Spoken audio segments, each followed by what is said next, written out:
என்னோட பேரு வினிதா. நான் வீட்டுக்கு ஒரே பொண்ணு. அப்பா இல்ல. அம்மா மட்டும் தான் இருக்காங்க. அப்பா நான் சின்ன வயசா இருக்கப்பயே இறந்து போயிட்டாரு. அதுக்கப்புறமா அம்மா எனக்கு கிடைச்ச வேலை எல்லாத்தையுமே செஞ்சு நல்லாவே படிக்க வச்சாங்க. நான் படிச்சு முடிச்சதுக்கு அப்புறமா அம்மாவுக்கு எனக்கு ஒரு நல்ல இடத்துல கல்யாணம் பண்ணி கொடுக்கணும் அப்படிங்கிற ஆசை வந்துச்சு. அதனால எனக்கு 18 வயசு ஸ்டார்ட் ஆனப்பயே மாப்பிள்ளை தேட ஆரம்பிச்சாங்க. தன்னோட பொண்ண ஒரு நல்ல இடத்துல கல்யாணம் செஞ்சு வைக்கணும் அப்படிங்கிற ஆசை இருந்தனால அது தள்ளிக்கிட்டே போயிட்டு இருந்துச்சு. இப்போ எனக்கு வயசு 22. ஒரு நாள் என்னோட அம்மாவோட ஃப்ரெண்டு அவங்க பொண்ணுக்கு கல்யாணம்னு சொல்லி இன்விடேஷன் கொடுக்கறதுக்காக எங்கள் வீட்டுக்கு வந்தாங்க. ஒரு பக்கம் அம்மாவுக்கு அவங்க ஃப்ரெண்டோட பொண்ணுக்கு கல்யாணம் அப்படின்னு சொல்லி சந்தோஷமா இருந்தாலும், இன்னொரு பக்கம் தன்னோட பொண்ணுக்கும் இந்த மாதிரி ஒரு கல்யாணத்தை தன்னால் செஞ்சு வைக்க முடியலையே அப்படிங்கிற ஆதங்கம் என்னோட அம்மா மனசுக்குள்ளே இருந்துச்சு. அம்மாவும் அவங்க ஃப்ரெண்டு போனதுக்கப்புறமா என்கிட்ட சொல்லி ரொம்பவே மனசு வருத்தப்பட்டாங்க. நானும் அவங்களுக்கு ஆறுதல் சொன்னேன். அதுக்கப்புறமா அந்த கல்யாணத்துக்கு நாங்கள் 2 பேரும் போகலாம் அப்படின்னு சொல்லி முடிவெடுத்தோம். அப்பா இறந்ததுக்கப்புறமா அம்மா என்னை வளர்க்குறதுக்காக ரொம்பவே கஷ்டப்பட்டாங்க. எங்களோட கஷ்டத்துக்கு மத்தியில் இந்த மாதிரி ஃபங்க்ஷன் எல்லாம் எந்த ஒரு விஷயத்துக்கும் நாங்கள் போனதே இல்லை. கல்யாணம் நடக்கிற நாளுமே வந்துச்சு. நானும் என்கிட்ட இருந்த யூஸ் பண்ணாத ஒரு புது ட்ரெஸ்ஸை அந்த கல்யாணத்துக்கு உடுத்திக்கிட்டு அம்மா கூட கிளம்பி போனேன். அந்த ஃபங்க்ஷனுக்கு போனதுமே அந்த ட்ரெஸ்ஸில் என்னை பார்த்த எல்லாருமே, உன்னோட ட்ரெஸ்ஸும் ரொம்ப சூப்பராக இருக்குது, நீயும் பார்க்க ரொம்ப அழகாக இருக்கன்னு சொல்லி எல்லாருமே பாராட்டினாங்க. இதை கேட்டு என்னோட மனசில் சந்தோஷமாக இருந்துச்சு. கல்யாண வீட்டில் என்னோடய ஃப்ரெண்ட்ஸ் கூட நான் நின்று பேசிகிட்டு இருந்தப்போ அந்த கல்யாணத்துக்கு வந்திருந்த ஒரு நபர் என் பக்கத்தில் வந்து என்னோட பேர் நிவின் அப்படின்னு சொல்லி இன்ட்ரடியூஸ் பண்ணிக்கிட்டாரு. நீங்கள் பார்க்க ரொம்ப அழகாக இருக்கீங்க, அதுவும் இல்லாமல் இந்த ட்ரெஸ்ஸு உங்களுக்கு ரொம்பவே அழகாக இருக்குன்னு சொல்லியும் சொன்னாங்க. யாருன்னே தெரியலையே, நம்ம பக்கத்தில் வந்திருந்து நம்மளை புகழ்கிறாங்களேன்னு சொல்லி எனக்கு ஒரே யோசனையாக இருந்துச்சு. அதுக்கப்புறம் அந்த கல்யாண ஃபங்க்ஷன் ரொம்பவே சிறப்பாகவும் முடிஞ்சிச்சு. கல்யாணம் முடிஞ்சு 2 நாள் கழிச்சு அம்மாவோட ஃப்ரெண்டும் அந்த பையன் நிவீனும் அவங்களோட அம்மா 3 பேரும் என்னை பெண் கேட்டு என்னோட வீட்டுக்கு வந்தாங்க. இதை நான் கொஞ்சம் கூட எதிர்பார்க்கவே இல்லை. அம்மாவோட ஃப்ரெண்டு அவங்க எல்லாத்தையுமே அறிமுகம் செஞ்சு வச்சாங்க. இவங்க என்னோட ரிலேட்டிவ் தான். அவங்களுக்கு உன்னோட பொண்ணை ரொம்பவே பிடிச்சிருக்கு. உனக்கு விருப்பம் இருந்துச்சுன்னா நிவின்க்கு தாராளமாக உன்னோட பொண்ணை நீ கல்யாணம் செஞ்சு வைக்கலாம். நிவினை எனக்கு சின்ன வயசுலேருந்தே தெரியும். அவனை நான் பார்த்துக்கிட்டே தான் இருக்கேன். எந்த ஒரு கெட்ட பழக்கமுமே இல்லை. ரொம்ப நல்ல பையன். இந்த பையனை உன்னோட பொண்ணுக்கு நீ கல்யாணம் பண்ணி வச்சா உன்னோட பொண்ணோட வாழ்க்கை ரொம்பவே நல்லா இருக்குன்னு சொல்லி அம்மாவோட ஃப்ரெண்டு சொன்னாங்க. அம்மாவுக்கும் இந்த சம்மந்தம் நமக்கு சரிதான்னு சொல்லிப்பட்டுச்சு. ஏன்னா தன்னோட ஃப்ரெண்டு மேலே அவ்வளோ நம்பிக்கை வச்சுருந்தாங்க. அம்மாவும் என்னை பார்க்குறாங்க. நானும் சரின்னு சொல்லி சம்மதம் சொன்னேன். அடுத்த 1 மாதத்துலேயே எங்களோட கல்யாணம் ரொம்பவே சிறப்பாக நடந்துச்சு. மாப்பிள்ளை வீட்லேயும் வரதட்சணை பற்றி எதுவுமே பெருசாக கேட்கல. உங்களுக்கு என்ன முடியுமோ, உங்களுக்கு என்ன தோணுதோ அதை மட்டும் கொடுங்க அப்படின்னு சொல்லி தான் சொன்னாங்க. என்னோட அம்மாவுக்கும் இந்த கல்யாணத்தில் எந்த ஒரு சுமையுமே ஏற்படலை. இதனால எனக்கும் மாப்பிள்ளை வீட்டு மேலே கொஞ்சம் மரியாதை அதிகமாக தான் இருந்துச்சு. அவங்க வீட்டில் மாமியார், என்னோட கணவர், அது மட்டும் இல்லாமல் கணவரோட தம்பி மட்டும்தான் இருக்காங்க. என்னோட அம்மாவோட ஃப்ரெண்டு சொன்ன மாதிரியே மாப்பிள்ளை மட்டும் இல்லை, அந்த வீட்டில் இருக்க எல்லாருமே நல்லவங்களாக தான் இருந்தாங்க. என் மேலே ரொம்பவே பாசத்தோடு நடந்துக்கிட்டாங்க. அதுலேயும் என்னோட மாமியார் என்னை அவங்களோட சொந்த பொண்ணு மாதிரியே பார்க்க ஆரம்பிச்சிட்டாங்க. என்னோட மாமியார் எந்த ஒரு விஷயத்துலையும் என்னை கட்டுப்படுத்தணும்னு நினைக்கல. அதே மாதிரி நான் உன்னை மகளாக தான் பார்க்குறேன், நீ எப்படி விருப்பப்படுறியோ அதே மாதிரி இந்த வீட்டில் இருக்கலான்னு சொல்லி நிறைய டைம் என்கிட்ட சொல்லியிருக்காங்க. இது மட்டும் இல்லாமல் என்னோட கணவர் நான் நினச்சதை விட என் மேலே உயிராகவே இருந்தார். என்னை எப்போவுமே சந்தோஷமாக வச்சுக்கிட்டாரு. என்னோட கணவரோட தம்பியும் என் மேலே மரியாதையாகவும் பாசமாகவும் நடந்துக்கிட்டாரு. என்னோட கணவர் நான் அம்மா வீட்டுக்கு போகணும்னு சொன்னாலே அடுத்த நிமிஷமே கொஞ்ச நேரத்தில் என்னை கூட்டிகிட்டு வந்து அம்மா வீட்டில் கொண்டு விட்டுருவார். கல்யாணம் ஆனதுலேருந்து இது வரைக்கும் நான் என் அம்மா வீட்டில் தங்குனதே இல்லை. காரணம் கேட்டால், உன்னை விட்டு ஒரு நிமிஷம் கூட என்னால் பிரிஞ்சு இருக்க முடியாது அப்படின்னு தான் என்னோட கணவர் சொல்லுவார். எங்களுக்கு கல்யாணமாகி 3 வருஷம் ஆயிடுச்சு. ஆனால் அந்த 3 வருஷம் எப்படி போச்சுன்னு சொல்லி எங்களுக்கே தெரியலை. அந்த அளவுக்கு நாங்கள் ரொம்ப சந்தோஷமாக இருந்தோம். எங்களோட சந்தோஷத்துக்கு சாட்சியாக இப்போ நான் கர்ப்பமாக இருக்கேன். இந்த விஷயத்த கேள்விப்பட்டதுமே என்னோட அம்மாவாகட்டும், என்னோட கணவர் வீட்ல இருக்கவங்களாகட்டும் ரொம்பவே சந்தோஷப்பட்டாங்க. இப்படி ஒரு குடும்பத்தை எனக்கு கொடுத்த கடவுளுக்கு நான் டெய்லியுமே நன்றி சொல்லிக்கிட்டு தான் இருக்கேன். இப்ப நான் 3 மாசமா இருக்கேன். ஒரு அம்மாவோட பக்கத்து வீட்ல இருக்க அண்ணன் கிட்ட இருந்து எனக்கு ஃபோன் வந்துச்சு. அவர் பேசுறப்ப, "உன்னோட அம்மாவுக்கு ரொம்பவே காய்ச்சலா இருக்கு. அவர பார்த்துக்கிறதுக்கு ஆள் இல்லாம அவங்க ரொம்பவே சிரமப்படுறாங்க. மகளுக்கு இந்த விஷயத்த சொல்லி வர சொல்லுன்னு சொன்னா அவங்க கேட்கவே மாட்டேங்கிறாங்க. நீயாவது வந்து பாருமான்னு" சொல்லி சொன்னாரு. இத கேட்டதுமே எனக்கு ரொம்பவே பதட்டமாயிருச்சு. உடனே என்னோட கணவர்கிட்ட சொன்னேன். அவரும் என்னை அம்மா வீட்டுக்கு கூட்டிட்டு போனாரு. அம்மாவும், "நான் பார்த்துக்கிறேன், நீ உன்னோட வீட்டுக்கு போ" அப்படின்னு சொல்லி சொன்னாங்க. "இல்லைம்மா, நான் மட்டும் உன்னோட இருந்து உன்னை பார்த்துக்கிறேன். அவர் வேணும்னா வீட்டுக்கு போகட்டும்னு" சொல்லி என்னோட கணவரை அனுப்பி வச்சேன். அவரும் போகிறதுக்கு மனசே இல்லாமல் சரின்னு சொல்லி கிளம்பி போனாரு. ஆனால் அப்போ எனக்கு தெரியல, அந்த நைட்டு தான் என்னோட வாழ்க்கையை புரட்டி போட போகுது அப்படின்னு சொல்லி. என்னோட கணவரை அனுப்பிட்டு நானும் என்னோட அம்மாவுக்கு தேவையான சாப்பாடெல்லாம் செஞ்சு கொடுத்து, மருந்து கொடுத்து அவங்கள தூங்க வச்சுட்டு அவங்களோட பக்கத்துலேயே படுத்துக்கிட்டேன். நைட்டு ஒரு 12 மணி இருக்கும். என்னோட ஃபோனுக்கு ஒரு கால் வந்துச்சு. இந்த டைமில் யார்ப்பா ஃபோன் பண்ணுறாங்க அப்படின்னு சொல்லி ஃபோன் எடுத்து பார்க்குறப்ப தான் என்னோட கணவரோட தம்பியோட நம்பர்லேருந்து ஃபோன் வந்துச்சு. "சொல்லுங்க" அப்படின்னு சொல்லும்போதே அவர் அழுதுகிட்டே, "அண்ணி, அண்ணன் நம்மளை விட்டு போயிட்டாரு" அப்படின்னு சொல்லி சொன்னாங்க. இதை கேட்டதுமே என்னோட தலையில் இடியே விழுந்த மாதிரி இருந்துச்சு. நானும் அழுதுகிட்டு, "கோமா, விளையாடுதீங்க" அப்படின்னு சொல்லி கத்துனேன். அவரோ, "இல்லை அண்ணி, உண்மையாக தான் சொல்கிறேன்" அப்படின்னு சொல்லி ஃபோனை வச்சுட்டாங்க.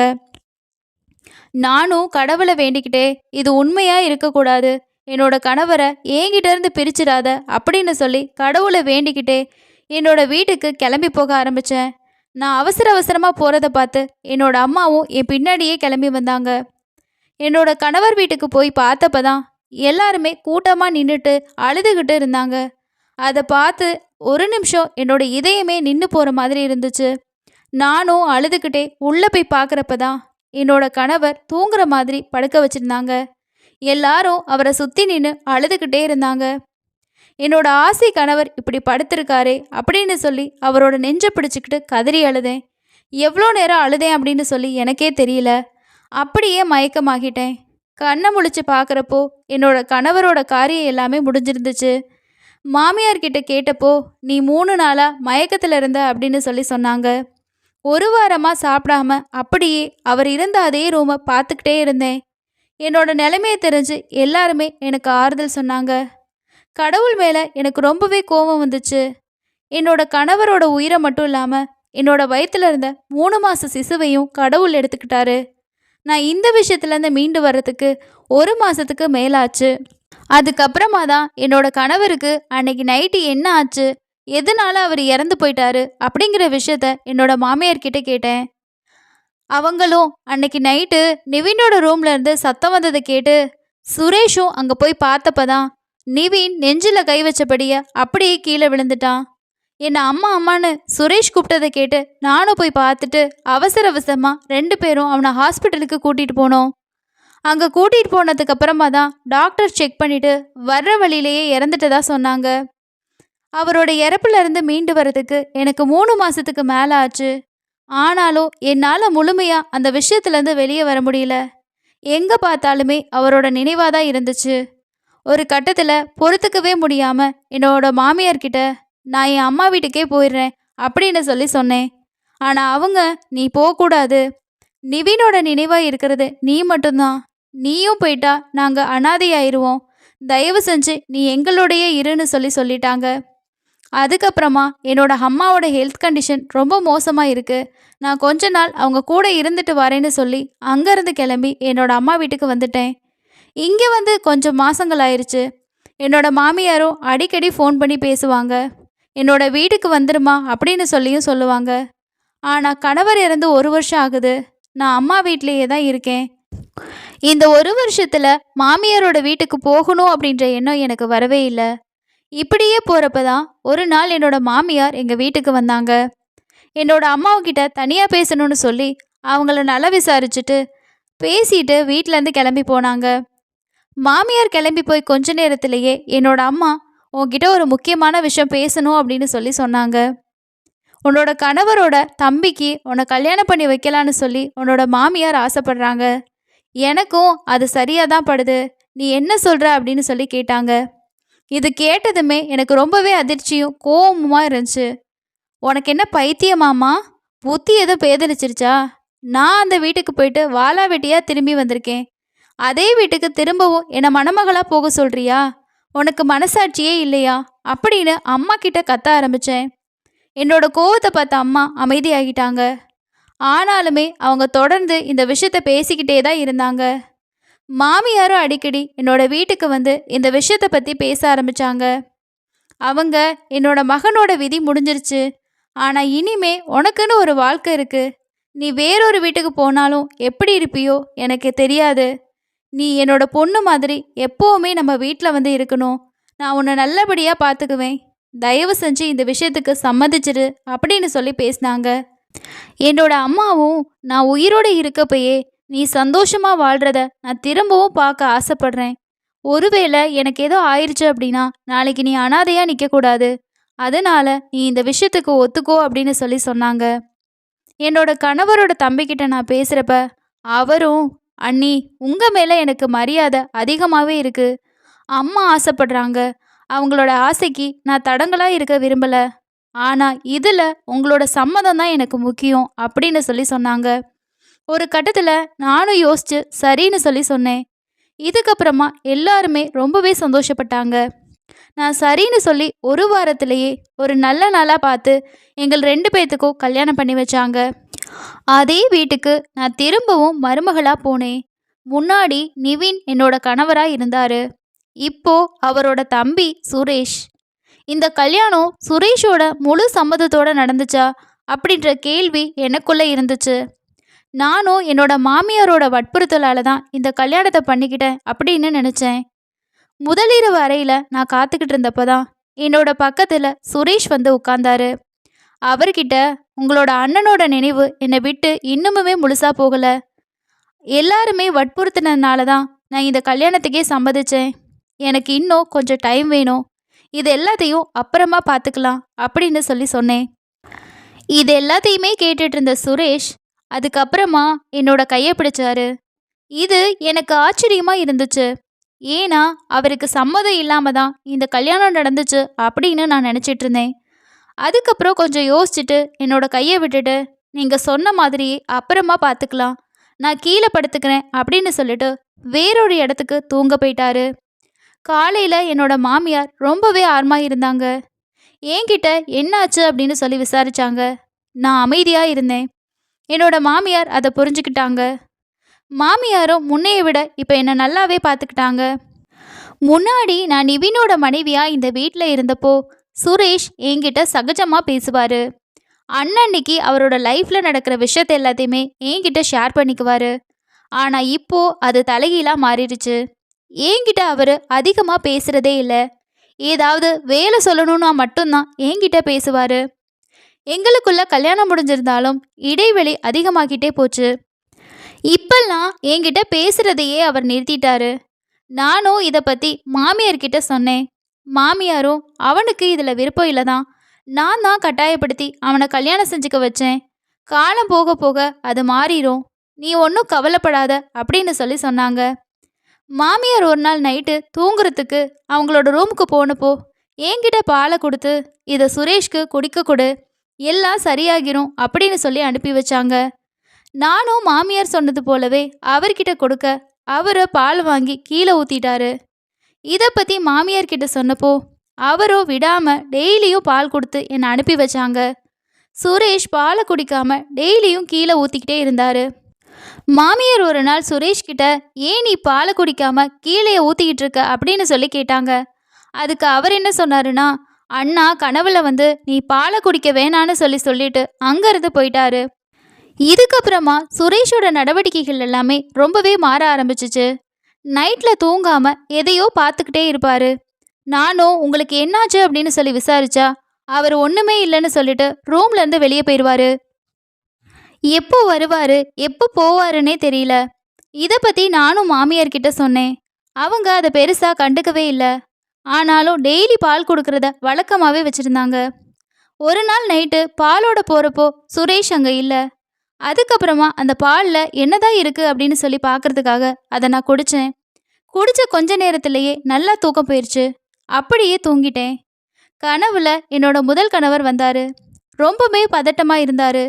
அவர் என்னோட உயிர் மேலே ஆசை இருந்தா இந்த வீட்டை விட்டு போயிரு அப்படின்னு சொல்லி கத்துனாரு. நானும் பயந்து போயிட்டு எழும்பி பார்த்தேன். அங்கே யாருமே இல்லை. ஆனால் அது கனவுல வந்தது போல எனக்கு தோணலை. அச்சு அசலா நேரில் சொல்கிறது மாதிரியே இருந்துச்சு. நானும் பயந்து போயிட்டு அந்த ரூம்ல இருந்து வெளியே ஓடி வந்தேன். இதை பார்த்த என்னோட மாமியார் பதட்டமாகி என்னன்னு விசாரிக்க ஆரம்பிச்சாங்க. நானும் நிவின் என்னோட கனவுல வந்தாருன்னு சொன்னேன். அப்போ அவங்களோட முகம் மாறுனுச்சு. அதுக்கப்புறமா என்னை ஆசுவாசப்படுத்தி உட்கார சொல்லி சொன்னாங்க. மெதுவாக கேட்டாங்க. நானும் அவர் என்னை இந்த வீட்டை விட்டு போகணும்னு சொல்லி சொன்னார். அவங்க உட்காந்து அழ ஆரம்பிச்சாங்க. ரொம்ப நேரமா என்னோட மாமியார் அழுதுகிட்டே இருந்தாங்க. எனக்கு ஆச்சரியமாக இருந்துச்சு. இத்தனை நாள் அவங்களோட மகனை நினச்சி என்றைக்குமே இப்படி அவங்க அழுததில்ல. அவங்க கொஞ்சம் நிதானத்துக்கு வந்ததுக்கப்புறமா அவங்க கிட்ட விசாரித்தேன். முதல்ல அவங்க ஒன்றுமே இல்லைன்னு சொல்லி சொன்னாங்க. நான் விடாமல் அவங்க கிட்ட கேட்டேன். அதுக்கப்புறமா அவங்க பேச ஆரம்பித்தாங்க.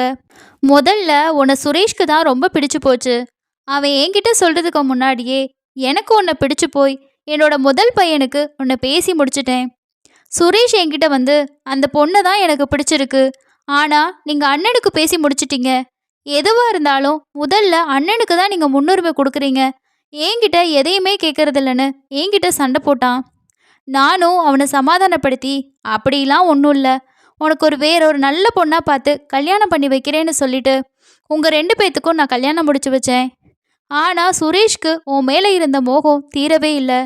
கல்யாணம் முடிச்சதுக்கு அப்புறமா கூட உன்னை ஒரு மாதிரியாக பார்க்குறத நான் பல தடவை பார்த்துருக்கேன். அவனை கூப்பிட்டு இது உன் அண்ணனோட ஒய்ஃபு, அப்படி தப்பாக பார்க்கக்கூடாது, அது தவறுன்னு சொல்லி சொன்னேன். இப்படி இருக்கப்ப தான் ஒரு நாள் நீ உன்னோட அம்மா வீட்டில் நைட்டு தங்கிட்ட. அன்னைக்கு நைட்டு விக்கி கிட்ட உன்னை பற்றி சுரேஷ் சொல்ல ஆரம்பித்தான். அந்த நேரத்தில் 2 பேருக்குமே வாக்குவாதமாக மாற ஆரம்பிச்சிச்சு. கோபத்தில் எதிரில் நிற்கிறது தன்னோட அண்ணன் அப்படின்னு சொல்லி நினைக்காம அவனோட குரல் வலியை பிடிச்சு நெருக்க ஆரம்பித்தான் சுரேஷ். நானும் பதட்டமாக்கி எவ்வளவோ தடுக்க முயற்சி பண்ணேன். ஆனால் நிவின் மயங்கி விழுந்துதான். அதுக்கப்புறமா தான் நான் ஹாஸ்பிட்டலுக்கு கூட்டிகிட்டு போயிட்டு அங்கே இறந்து போயிட்டான். அண்ணன் இறந்ததை தெரிஞ்சதும் என்னோட காலில் விழுந்து மன்னிப்பு கேட்டான் சுரேஷ்.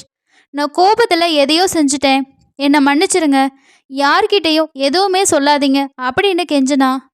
நானும் என்ன செய்ய, வெளியில் சொன்னாலும் எப்படியும் இறந்து போன மகன் திரும்ப வரப்போகிறதில்ல, அப்படி சொன்னால் இருக்கக்கூடிய ஒரு மகனும் ஆயுள் முழுக்க ஜெயிலில் இருக்க வேண்டி வரும், வயசான காலத்தில் நான் எங்கே போகிறது அப்படின்னு யோசிச்சு அதை அப்படியே விட்டுட்டேன். என்னோட மகனுக்கு ஹார்ட் அட்டாக் வந்து தான் இறந்து போயிட்டான்னு சொல்லி எல்லார்கிட்டேயுமே சொல்லிட்டேன்.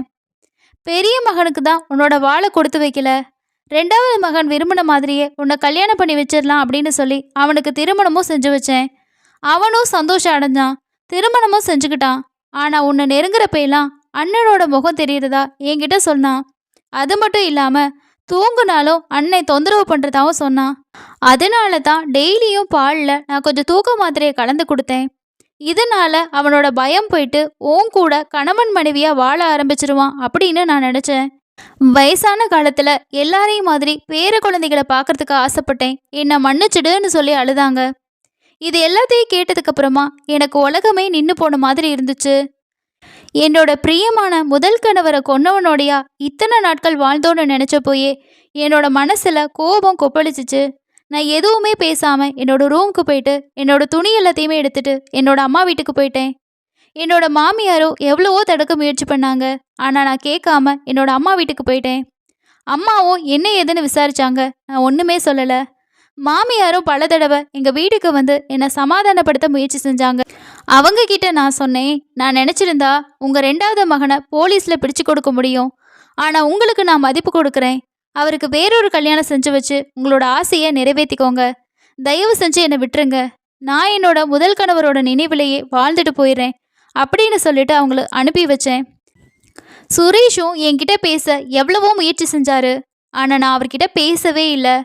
இதை பற்றி யார்கிட்டையும் எதுவுமே இதுவரைக்கும் சொல்லவே இல்லை. என்ன செய்கிறது, இறந்து போன என்னோட கணவர் திரும்பி வரப்போகிறதில்ல. நான் அமைதியாக இருப்பது என்னை மருமகளாக அல்லாமல் ஒரு மகள் மாதிரி பார்த்துக்கிட்ட ஒரு மாமியாருக்கு செய்யக்கூடிய ஒரு உதவியா? என்னோட இந்த சூழ்நிலையில நான் எடுத்த இந்த முடிவு சரியானதா இல்ல தவறானதா அப்படின்ற உங்களோட கருத்துக்களை மறக்காம கீழே இருக்க கமெண்ட் செக்ஷன்ல ஷேர் பண்ணுங்க. இந்த வீடியோ பிடிச்சிருந்ததுன்னா மறக்காம ஒரு லைக் பண்ணிக்கோங்க. இது வரைக்கும் நம்ம சேனலை நீங்க சப்ஸ்கிரைப் பண்ணலைன்னா மறக்காம சப்ஸ்கிரைப் பண்ணிக்கோங்க. அடுத்த இன்னொரு கதையில சந்திக்கலாம். நன்றி.